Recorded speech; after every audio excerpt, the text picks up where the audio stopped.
Yo, what's happening everybody, King GBL here, and welcome back to a brand new Go Bat League video. Today I'm going to be showcasing a very interesting team in the Ultra League, featuring Poliwrath, Double Dark Poison. Now traditionally this team is used with Drapion. We're using Alolan Muk and Skuntank here as the Double Dark Poison. Alolan Muk is the safe swap, and I actually really like this Pokemon. It's very good with Poison Jabs, and you're going to see me even take switch advantage against things like Gliscor, Swampert. If you can actually get through a bait and ramp up the Poison Jab damage, it's pretty good. You can pretty much farm down a Gliscor. If they let the first Dark Pulse go and you get off an Acid Spray, you can just commit to the farm down and take switch. Right here I decided to go for the Acid Spray, because I reckon I can probably get both of these moves off. I think they're going to go for the farm down. Yeah, we do get off both moves, and this is going to absolutely chunk. And because they're double debuffed and they're almost dead, I just decided to go for the counter. They come in with a Tentacruel, and this thing's a bit of an awkward Pokemon for this entire team. Skuntank can deal with it, you're dealing neutral damage, but generally speaking, Tentacruel, kind of an awkward Pokemon. But as you're seeing, Poliwrath is just an absolute tank. These skulls are starting to add up, and as you're seeing here, I don't think we get a debuff, but we're actually just about keeping up with the Poison Jab damage. We do get the debuff on this occasion, which sort of alleviates a little bit of the Poison Jab damage from their debuff. We'll go for an Ice Punch here at the last second. We end up forcing a shield off the Tenta, and I decide, like, this Poliwrath still has a lot of usage. I'm going to come in with my Skuntank. The opponent no doubt will go for the catch or something here. They've stored a bunch of energy. So I think, okay, you're probably not getting to 2 moves. I'm going to try to farm it the whole way down. Unfortunately, they do get to a second move. And I decide, okay, this is going to come down to fast moves. And what I should have done here is actually thrown the Crunch immediately. The opponent insta-dumps their energy. I thought they would try to go for a little bit of an overfarm to allow them to beat my Poly. Now the opponent's dry, and we should be able to counter it the whole way down just about. They were just getting to the move. They died with the move in that situation there. So I could have made it a little bit easier had I just went for the Crunch. But to be honest with you, I've seen that as a lose con. In comes Talonflame. This is an interesting one. So I don't shield resisted moves, guys. This is going to be just a Flame Charge. Brave Bird me daddy. Oh. Well, that's not good. If you were wondering, Talonflames do Brave Bird and Dip, so it might be something that you want to shield. You know, it's completely up to you. We're in a bit of an awkward spot. We've got Umbreon, the best boy of all, the thickest boy of all, against our Skuntank. We can still put in some work against this thing, but last resorts are really chunking. This Umbreon, even like if it's not a great match, like we're resisting the charge, the fast moves, it's still chunking away. It's got the bulk. Such a good Pokemon, and it's a Pokemon I've been using in the Great League quite a lot recently. Just while we're duking this out with Umbreon, I want to say a quick thank you for all the messages. I've seen a couple of you guys asking, like, you know, where have the uploads and streams been. Guys, I'm very sorry. To be honest with you, I've been having a bit of an awkward time with this game recently. I've been trying to hit Legend quickly this season, just so I'm not like leaving it till the last week in Catch Cup, like I have for the first 2 times I hit Legend. This season will be my 3rd time hitting Legend, and I wanted to do it much faster. You know, considering, like I said, I hit about 2800 elo 5-6 weeks ago now. I hit 2900 again last week in the Halloween Cup. I just haven't been able to make that final push to Legend. I'm currently sitting around Expert elo, and I have been for the last several weeks, just kind of up and down. Sometimes dropping down to the 26s and sometimes going up to over 28. Just to quickly mention this gameplay here, the opponent has 2 shields. I go for an Acid Spray and I go for a second one, because if you land 2 Acid Sprays, the Dark Pulse will one-shot. If you land 1 Acid Spray, it just about doesn't one-shot, but you can farm it down. I decide to swap out here, bank the move, come in, go for the Crunch. The opponent is super debuffed, so they kind of have to shield this right here. And because we've quadruple debuffed them, the Poison Jabs are ripping through them and they have to swap out, but we have the move banged. And even though we got Brave Birded and Dipped, we had an Umbreon and a Cresselia, we still managed to win that game, so that was a very good one. I definitely very much enjoyed that match. But going back to what I was saying, guys, apologies for the lack of uploads. Go Bat League has been really annoying quite recently. To be honest with you guys, I think trying to climb and getting very emotionally invested into climbing, especially, you know, if you start getting hard countered for quite a bit. Basically what happens to me, and it's happened to me several times this season already, I go on like a huge run, right? Where I gain 3, 4, 5, even 500 elo you've seen in the 3 days, right? That's happened to me several times. Go on massive runs, get a ton of really positive sets, ton of really positive teams that I'm just running through, and then I hit a brick wall, and I just can't do it anymore. I just literally can't win, it feels like sometimes. I'm seeing, you know, if I'm not seeing Corbricker in the front, I'm seeing something in the back that destroys me, and it's just very, very frustrating going in that sort of seemingly never-ending cycle where I get to an elo, I get completely hard stuck, it feels like. I go slightly positive or slightly negative every day for a couple of days, and then I go on a huge drop, I just get completely wrecked for a day or 2, go on a huge drop, and then I go on a massive climb where I gain 3, 4, 500 elo, and then get stuck again. That's basically what's happened to me for the last, like I said, 5 or 6 weeks, and that's been a big reason why we've not been uploading here. Once I hit Legend this season, I'm completely just changing my mindset around this game, where I'm only going to be focusing on uploading content I think that's a lot more important, and you know, from what I've seen this season, it seems to be just a very, very funny season. I've seen a lot of players who were leaderboard players a season or two ago, barely able to hit expert. This season, it seems to be just all over the place. And I think with how the meta is shaping up, a lot of people in the Great League were just, you know, hard running these RPS lines. And in the Ultra League, like I said, we're seeing nothing but Steelixes trying to hard RPS teams and, you know, take Switch at any cost. Pretty frustrating stuff at the moment. And as always, you know, if you're having a similar experience, you know, let me know in the comments. This channel has always been, you know, because I started off this game a couple of seasons ago as a very, very bad player who had no experience. And I think one of the unique things about this channel is my growth as a player, and how you guys seen me go from basically struggling to hit veteran to hitting back-to-back legends, and you know, this season hitting veteran faster than ever, expert faster than ever, being within touching distance of legend. But unfortunately, guys, I just haven't been able to get it done. I've been using some meta teams, but I sort of refuse to use like just like carbing teams or Bastiodon or even things like Steelix in the Ultra League. I thought I might want to do that. I used Steelix for a couple of battles. I actually took Switch against the Swampert with Steelix. It's such a ridiculous Pokemon, but I do think I want to try to hit legend with more fun and interesting Pokemon. Anyway, guys, getting back into the gameplay here. Our Muk is just putting in work here, as you can see. What I decided to do is take the farm down with Polly. The opponent was up to back-to-back moves. I could not afford to shield that, and we're going to counter it the whole way down. They were up a shield and they've got a Virizion. 2 Ice Punches gets it quite low, and in comes a Greninja. There's definitely an argument to be made for having Trailblaze, because you get a lot of Greninjas. I do like to have the extra coverage for things like Virizion, but you just jab it and crunch it and it's fine. And also Tapu Fini, being able to like basically one-shot it and jab it down with Trailblaze and boost your poison jab damage. I think actually Trailblaze might be better. The only thing is, Registeel will be very awkward, but again, you can probably go for several crunches, and Flamethrower from a non-shadow doesn't do that much. So if you guys wanted to run this team and use Trailblaze, I think that's perfectly understandable. You're sort of removing a little bit of your coverage, but it allows you to hard win the matches that you're supposed to win a little bit easier. Now, we're up a shield here against this bad boy, and we have Ice Punch and Polly. Now, guys, I thought I just lost this game, but the opponent's using Sacred Sword Stone Edge, which is very, very fortunate. I think most Virizions are using Leaf Blade, and yeah, definitely, if not for that, I would have certainly lost that game.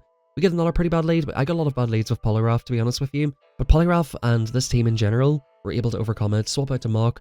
The opponent set in here to throw a move, which is quite interesting, and they come into their Skuntank. I decided to go for a debuff first, and Skuntank, generally speaking, should win this match, but we're going to get them quite low because these jabs are going to start chunking, and, you know, even Dark Pulse, even though resisted, will do a lot of damage. Here's Trailblaze, and that's where Flamethrower is a little bit better. Against the opposing Dark Poisons, you definitely want the Flamethrower because it just absolutely rips through them. Now, sometimes what I don't mind doing is just giving up alignment here, if it's a Virizion lead, because 2 Ice Punches gets it quite low, so getting the farm down with Polly here, and then getting off an Ice Punch and Virizion is not the worst thing in the world. I think I go for an Ice Punch, and then perhaps go for a catch. Trying just to chip it down, boom. Yeah, they actually end up shielding it. I go for a 1 and catch, they don't fall for it. And then comes Drapion, and this is where Flamethrower is a little bit better for sure. And this is where maybe the opponent kind of missed out a little bit. They're using the same team as me, except for, of course, it's Drapion, and it's Virizion instead of Polly. It's the same sort of concept, right? By the looks of things, they're in Sludge Bomb Crunch, which I think is more of a preferred moveset for Drapion. Drapion is really nice for things like Cresselia because it's so spammy. They do get a crunch debuff, which is pretty annoying. I decided to go for the crunch and farm down to hopefully get a move off on the Virizion here. We are debuffed. It's tempting to shield this, but I sort of have to keep it for the Sacred Sword. Sludge Bomb coming through, chunks. I go for the catch. The opponent is surely going to go for a Sacred Sword here, and I think that's pretty vital. Had I not decided to catch that move, had I not predicted that snipe, I basically guaranteed to lose. I need to keep my thing alive, because of course this thing will eventually be able to take out Polly. And I think what I decide to do here is commit to the jab down. The opponent goes for a Sacred Sword. This one's on Sacred Sword as well, which is a little bit interesting. So we found 2 Virizions with Sacred Sword and Stone Edge, which is definitely a little bit rare. I guess because they're trying to, you know, give some coverage against Charizard in this team. Charizard basically beats that entire team, so that makes sense for that in the lead. We see a Gradient lead. I hate this little Pokemon, it's so spammy. We try to CMP it here, we do successfully do so, to try and just deny some of these extra mud shots that they're getting, which of course is just a complete pain in the ass. This thing is super spammy. They're letting the moves go, which is nice, and they do come into their Giratina. I think it's probably a slightly better counter swap to go into Skuntank. However, I do like going into Muk because it's just a little bit tankier, and it's able to eat the moves a little bit better from Giratina. Skuntank is a little bit faster paced with Crunch instead of Dark Pulse. You get to the Crunches in 6, I believe it's 7 and then 6 for the Dark Pulse. So yeah, Giratina, it's always a 50-50, like I've seen them shielding it here. I think it's such a risky shield. You're maybe going to see another opponent who just no-shielded this, and I think it's actually a lot better for them if they just no-shield the first move. Because if you get Acid Spray baited in this situation as Giratina, you're in just such a rough position. The opponent's investing 2 shields.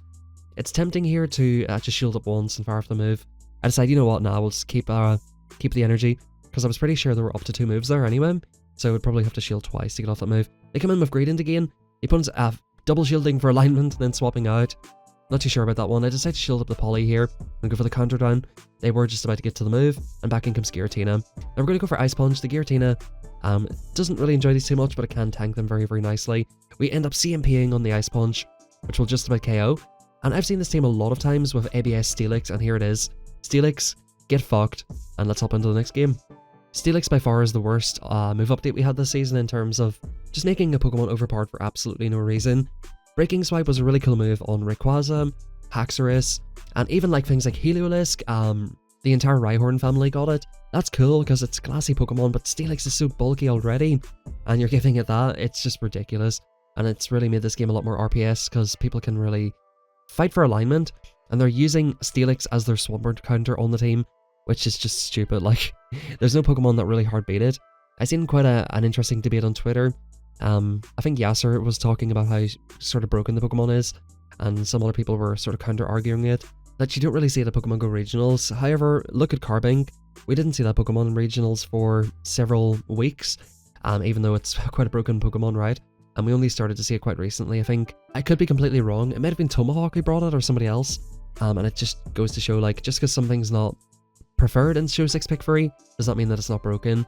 Last season, Ultra League was my favourite league, but with the amount of Steelixes we're seeing this season, my enjoyment for Ultra League has definitely went down significantly. Anyway guys, we've got Cresselia here. We get the defense drop, and I decided to swap out because I want to preserve some health. I feel like Poliwrath, it's kind of like a little bit dead weight here. They go for Future Sight, which doesn't even one-shot the Poliwrath. Poliwrath is so thick. I decide, okay, we're gonna, like I said, maintain some health on Skunk, and just basically try to sweep with Skunk here down a shield, which of course can be a little bit tricky. They do have a Virizion, I believe, so we should be okay here. They shield up this move, and basically what I want to do, basically go for an overfarm. They go for a Future Sight, it is resisted, back in comes this thing. They go for what's going to be most likely a Secret Sword, and basically what we need to do is take this thing out as soon as we can, and I paste the Cresselia. I do throw this here on less than optimal timing because I do want to get the move off, and back in comes Cresselia. Do they get to the move in time? We CMP them on the Grass Knot, and that's going to be good games. Very, very close match right there. And yeah, I love matches like that where you just about get the right amount of fast moves to take them out, and that's going to be good games. Let's hop in the next battle, guys. Like I said, this team is very consistent. I think that's a 4-1 right there, and we get a Virizion. Absolutely love to see it, and we love to see this elite as well. In comes Golisopod. I like to come into Muk on this because you can jab it down with Acid Spray. Now, I've had a bit of bad luck here. Some opponents fight for Switch, some opponents don't. I farm up to 1 before the next liquidation, and we're going to throw off the Dark Pulse. It's one of these situations where every time I went for Acid Spray, I let it go. Every time I went for Dark Pulse, they shielded him. Literally, like, it's insane. I don't know, this season people are like, you know, I feel like people have got very, very good at predicting charge moves. That is one of, you know, the massive improvements players have made this season. It is quite difficult to get through baits these days, it seems. We're going to come back in with Poliwrath. We're up 2 shields here. We basically wall the moveset. I seen that they went for X-Scissor, so I can basically counter this the whole way down. And no matter what's in the back, like Poliwrath and Skuntank up 2 shields is basically fine. 1 Flamethrower is good enough for the Sand Slash, and Poliwrath and Skunk should be able to deal with pretty much about anything. Yeah, in comes Virizion. We're up 2 shields.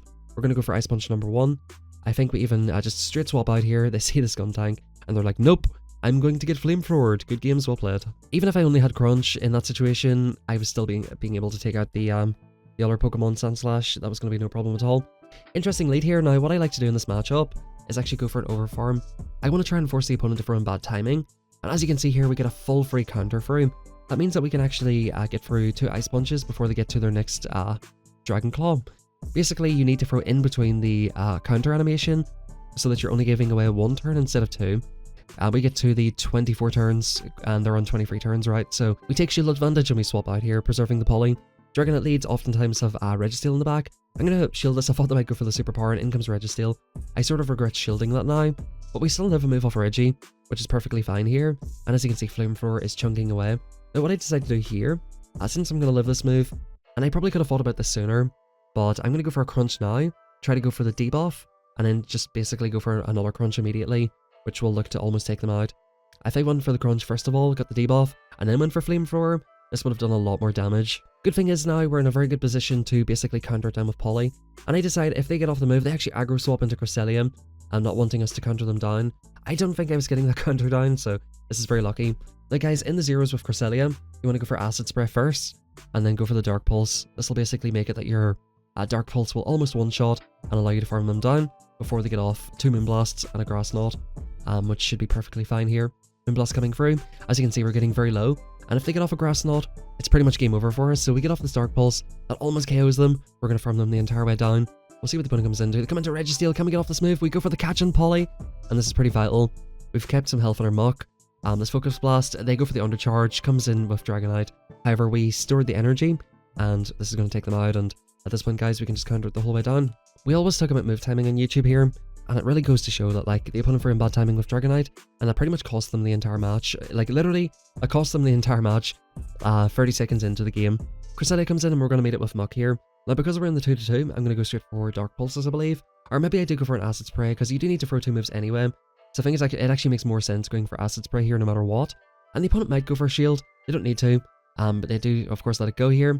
I can eat the second Moonblast, and they can't exactly farm me down with Psycho Cut. It is neutral, but... Or sorry, it's resisted. Single resisted here because we're Poison, and Dark Double resist Psychic. Single resisted Psycho Cut's not going to get the job done. They do end up shielding that, and this is getting quite interesting here. If the opponent shields up the next move, I'll probably just let the Muk go, and look to sweep with Skunk and Poly. In this team, quite often, I like to not necessarily just always fight for alignment. I like to get farm downs, get energy, and look to win the game with a shield advantage.